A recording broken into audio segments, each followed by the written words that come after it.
If you see this error message, MID relay stuck closed or open during commissioning, follow these instructions to fix the issue. First, locate your IQ Combiner 6C. Next, locate the PV aggregate breaker. Turn the breaker to the off position. Next, locate the IQ meter collar. You'll need a screwdriver with a Torx bit T20 to remove the meter collar's junction box.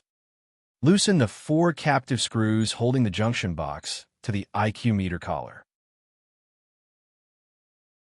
Slide the junction box down. Locate the manual override lever. Pull the lever down. Wait a few seconds, then push it back in.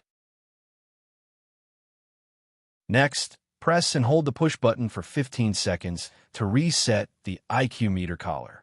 Both LEDs will turn solid red.